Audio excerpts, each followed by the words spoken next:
చంద్రబాబు నాయుడు శిష్యుడు అని చెప్పుకుంటున్న రేవంత్ రెడ్డి 1,00,000 కోట్ల రూపాయలు పెట్టుబడులు ఇచ్చాడు కదా. అలాంటి చంద్రబాబు నాయుడు మళ్ళీ ఐటీ శాఖ మినిస్టర్, విద్యాశాఖ మంత్రికి వెళ్ళబడుతున్న ఈ లోకేష్ వీళ్ళిద్దరూ కలిసి దావోస్కి వెళ్ళి అసలు నిజంగా చాలా సిగ్గుచేటు. నిజంగా ఆంధ్రప్రదేశ్ పరువు పోయిందల్ల, దేశవ్యాప్తంగా ఆంధ్రప్రదేశ్ పరువు మంట కలిసిపోయిందన్న. ఎంత సిగ్గుచేటు అసలు. ఏంటి వీళ్ళు తల ఎక్కడ పెట్టుకోవాలో తెలియట్లేదు. ఎంత దౌర్భాగ్యం. నాకు అర్థం కాని విషయం ఏంటంటే ఇప్పుడు చూస్తున్న వ్యూవర్స్ కూడా నేను ఒకటే అడుగుతున్నాను. జగన్మోహన్ రెడ్డి గారు 2022 సంవత్సరంలో ముఖ్యమంత్రిగా ఆయన దావోస్ పర్యటనకి వెళ్ళారండి. దావోస్ పర్యటనకి వెళ్ళినప్పుడు ఆయనతో కూడా 19 మంది అధికారులను తీసుకెళ్లారు. ఆయన 19 మంది అధికారులు ఇద్దరు కలిసి దావోస్ వెళ్ళి 1,20,000 కోట్ల పెట్టుబడులతో దిగి వస్తే 11 కోట్ల రూపాయలు, 11 కోట్లే, 11,000 కోట్లు కాదు, 1,100 కోట్లు కాదు, 11 అక్షరాల 11 కోట్ల రూపాయలు ఖర్చు అయింది. మరి బాబు కొడుకులు ఇద్దరు వెళ్తే సుమారుగా 80 కోట్లు ఖర్చు అయిందని చెప్పుకుంటున్నారు. ఎలా జరిగింది? ఏం చేశారు ఆ ఖర్చు?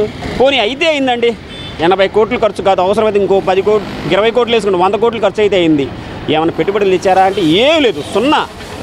పెట్టుబడులు తేటం అనేది పక్కన పెడితే మన రాష్ట్రానికి రావాల్సిన జేఎస్డబ్ల్యూ అనే కంపెనీ దగ్గర 60,000 కోట్లు అండి దాని పెట్టుబడులు. మన రాష్ట్రంలో వాళ్ళు ఒప్పందం చేసుకుంది 60,000 కోట్లు. అలాంటి కంపెనీ కూడా ఈరోజు రాష్ట్రం నుంచి వెళ్ళిపోయే పరిస్థితి దాపరించింది.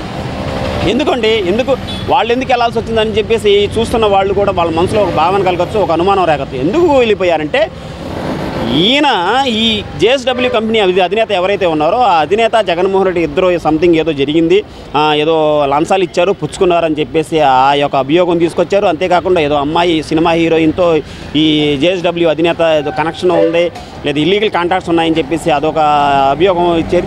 ఇలాంటి ఇప్పుడు వ్యాపార దిగ్గజం, భారతదేశంలో అత్యున్నతమైన ఒక వ్యాపార దిగ్గజంతో వీళ్ళు ప్రవర్తించే తీరు ఇదేనా? అంటే వీళ్ళ వ్యక్తిగత కక్షలు దృష్టిలో పెట్టుకొని అలాంటి దిగ్గజ కంపెనీ దగ్గర 60,000 కోట్లు పెట్టుబడాలంటే మామూలు విషయమా? ఇప్పుడు ఆ కంపెనీ ఆంధ్రప్రదేశ్ నుంచి వెళ్ళిపోయింది. వీళ్ళకి సమాధానం ఏం చెప్తారు? ఆ 60,000 కోట్లు పెట్టుబడి మన రాష్ట్రంలో పెడితే ఇన్ని వేల మంది ఉపాధి జరుగుతుంది, ఇన్ని వేల మంది ఉద్యోగులుగా వాళ్ళు చలామణి అవుతారు, ఎంతమంది జీవన స్థాయి మెరుగుపడతాయండి? అసలు ఏం జరుగుతుంది రాష్ట్రంలో? వీళ్ళు ప్రజలకు ఏం సమాధానం చెప్తారు?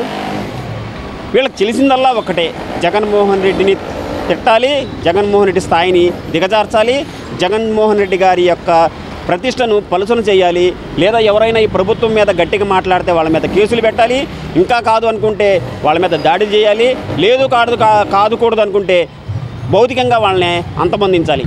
ఇదే వీళ్ళ పరిపాలన యొక్క విధానం,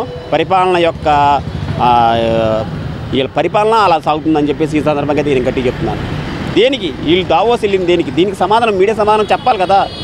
నిజంగా చంద్రబాబు నాయుడు ముఖ్యమంత్రిగా అయితే ఎప్పుడూ లేనంతగా దారుణంగా విప్లవం అయితే చెందాడని చెప్పేసి ఈ సందర్భంగా అయితే గట్టిగా చెప్తాను. ఇప్పుడు ఒకటే చూస్తున్న వాళ్ళకి ఒకటి, విజయసాయిరెడ్డి రాజీనామా చేసి వెళ్ళిపోయాడు, జగన్మోహన్ రెడ్డి గారు అలా చేశాడు, లేకపోతే పలానా నియోజకవర్గంలో ఎమ్మెల్యే ఇది ఈ కాదు కావాల్సింది.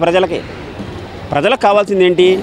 కూటమి ప్రభుత్వం రాకముందు ఎన్నికల్లో ఎన్ని హామీలు ఇచ్చింది, సంక్షేమం కోసం ఎన్ని హామీలు ఇచ్చింది, అభివృద్ధి కోసం ఎన్ని హామీలు ఇచ్చింది, మీరు ఏం చేస్తా అన్నారు, ఎంతమందికి ఉద్యోగాలు కల్పిస్తా అన్నారు, ఉద్యోగం రాకపోతే నిరుద్యోగ వృద్ధి ద్వారా ఎంత ఇస్తా అన్నారు, అవన్నీ ఇస్తున్నారా, అవన్నీ అమలు చేస్తున్నారా, చేయట్లేదా?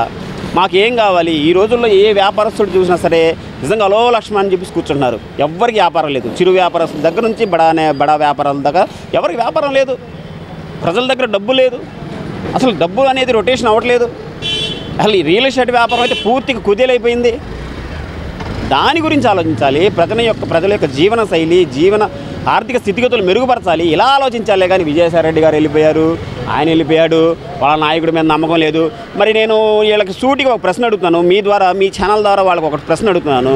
మరి ఆ రోజు సునా చౌదరిను సీఎం రమేష్ తెలుగుదేశం పార్టీ నుంచి బీజేపీలోకి వెళ్ళిపోయాడు కదా, మరి సేమ్ ఈ చెప్పిన మాటలు నీకు కూడా వర్తిస్తాయా చంద్రబాబు నాయుడు? చెప్పండి, నిజంగా వర్తిస్తాయా? అంటే ఆ రోజు నీ మీద నమ్మకం లేక వాళ్ళిద్దరు వెళ్ళిపోయారా? ఇంకా చాలామంది వెళ్ళిపోయారు కదా, సేమ్ అంతేనా? ఇదే మాటలు నీకు కూడా వర్తిస్తాయా? కాబట్టి ఇలాంటి చౌకబారు మాటలు మాట్లాడి ఇంకా టాపిక్ డైవర్ట్ ఈ ప్రభుత్వం యొక్క పాలసీ అదే, డైవర్షన్ పాలిటిక్స్. ప్రజల యొక్క దృష్టి మలచి వాళ్ళ తప్పులను కప్పిపుచ్చుకునేందుకే ఈ టైం పరిపాలన సాగుతుంది తప్ప మరొక విధానం కాదు. నిజంగా ఈ పరిపాలన ఇలాగే కొన్నాళ్ళు కొనసాగితే మాత్రం రాను రోజుల్లో ప్రజల నుండే తీవ్రమైన తిరుగుబాటు మొదలవుతుందని చెప్పేసి నేనైతే గట్టిగా చెప్తాను. కాంగ్రెస్ పార్టీకి సంబంధించి ఎమ్మెల్యేలు ఎంపీలు రాజీనామాలు చేసుకుని వెళ్ళిపోతున్నారు. జగన్మోహన్ రెడ్డి గారు ఏమో నేను బయటకు వస్తున్న ప్రజల తరఫున అంటున్నారు. ఫ్యూచర్లో ఎలా ఉండిపోతుంది అంటారు వైఎస్ఆర్ కాంగ్రెస్ పార్టీ?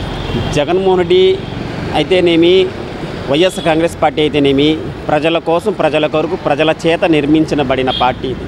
ఈ పార్టీ కేవలం జగన్మోహన్ రెడ్డి గారు అనే వ్యక్తి అయితేనేంటి, పార్టీ అయితేనేంటి, కేవలం ప్రజల కోసం పనిచేయడానికే వచ్చారులే కానీ చంద్రబాబు నాయుడు లాగా వాళ్ళ బినామీల కోసం, వాళ్ళ గుత్తేదారుల కోసం, వాళ్ళ ఎవరైతే వాళ్ళ కంపెనీల్లో ఆ షేర్లు పెంచుకోవడం కోసం రాజకీయాల్లో అయితే కొనసాగించట్లేదు.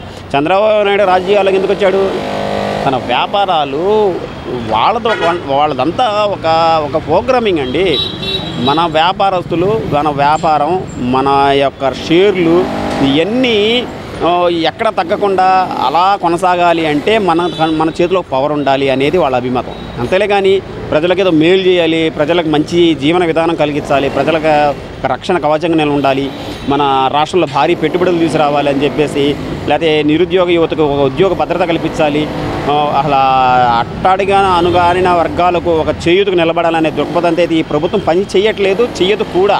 ఒకవేళ అలా చేస్తుందని ఎవరు నమ్మారంటే నిజంగా వాళ్ళంత అమాయకులు ఇంకొకళ్ళు అయితే ఉండరని చెప్పేసి నేనైతే గట్టి చెప్తున్నాను. నిజంగా చంద్రబాబు నాయుడు నిజంగా ప్రజల కోసం అంత పరితపించే వ్యక్తి అయితే మనం దావోస్ వెళ్ళాడు. ఏం చేశాడంటే వైఎస్ జగన్మోహన్ రెడ్డి గారు 2022లో ముఖ్యమంత్రిగా ఉన్నప్పుడు ఆయన దావోస్ పర్యటనకి వెళ్ళాడు. దావోస్ పర్యటనకి వెళ్ళి ఆయనతో కూడా 19 మంది అధికారులను వెంట తీసుకుని వెళ్ళాడు. 19 మంది అధికారులను వెంట తీసుకుని వెళ్ళి దగ్గర 1,28,000 కోట్ల రూపాయల పెట్టుబడులకు ఒప్పందం జరిగింది. 1,28,000 కోట్ల ఒప్పందం జరిగి ఆంధ్రాకి వచ్చి రావడమే కాకుండా, ఒప్పందం జరగడమే కాకుండా ఏలూరులో అయితేనేంటి, లేకపోతే ఇక్కడ ఒంగోలు అదేంటి వివిధ జిల్లాల్లో ఆ పేరు నాకు సరిగ్గా గుర్తు రావట్లేదు. ఎన్ని కంపెనీలు ఆల్రెడీ కట్టడాలు జరుగుతున్నాయి, అవన్నీ అయిపోయినాయి, ముగింపు దశకు వచ్చినాయి. అంటే అక్కడ ఒప్పందాలు చేదో నామమాత్రపు పేపర్ల మీద సంతకాలు పెడతాం కదండి జగన్మోహన్ రెడ్డి గారు చేసింది. అవన్నీ ఆచరణలో తెచ్చిన దమ్మున నాయకుడు వైఎస్ జగన్మోహన్ రెడ్డి గారు. ఈ చంద్రబాబు నాయుడు వాళ్ళ పుత్రరత్నం లోకేష్ వీళ్ళిద్దరు వెళ్ళారు. వెళ్ళి ఎంత ఖర్చు పెట్టారండి? దగ్గర రానుబోను సుమారుగా 80 కోట్ల రూపాయలు ఖర్చు పెట్టారు. జాతి మీడియాకు ఇక్కడ వీళ్ళు దావోస్లో ఏదైతే వీళ్ళు ఆ పర్యటనకు సంబంధించిన వివరాలు ఏదైతే ఉన్నాయో అవన్నీ జాతీయ మీడియా వీళ్ళ గురించి ఊదరకొడడానికి దగ్గర 3 కోట్ల రూపాయలు ఖర్చు చేశారు. ఇది మన జాతీయ మీడియా కాదు, ఆంధ్రప్రదేశ్ సంబంధించిన మీడియాకి ఇచ్చింది డబ్బులు కావాలి. ఇదంతా ఓపెన్ సీక్రెట్. ఇది నేను చెప్తున్నా కాదు, జనాలు చెప్పుకుంటున్న మాట. జాతీయ మీడియాకి కేవలం పబ్లిసిటీ కోసం 3 కోట్ల రూపాయలు ఖర్చు చేశారు. వీళ్ళు బాబు కొడుకులు ఇద్దరు దావోస్ వెళ్ళి మళ్ళీ అక్కడ నుంచి ఏది 4 మీటింగ్లు 40 ఫోటోలు. దావోస్ పట్టడానికి వీళ్ళు చేసింది ఏంటబ్బాయి అంటే 4 ఫోటోలు 4 మీటింగ్లు 40 ఫోటోలు. ఇది వీళ్ళు చేసిన నిర్వాహకం. ఎందుకు వీళ్ళు ఏం చేశారు? కనీసం ఒక కంపెనీ అని తెచ్చారా? కనీసం ఒక 10,000 కోట్లైనా, కనీసం 1000 కోట్లైనా వీళ్ళు ఒప్పందం కుదురుతున్నారా? 0.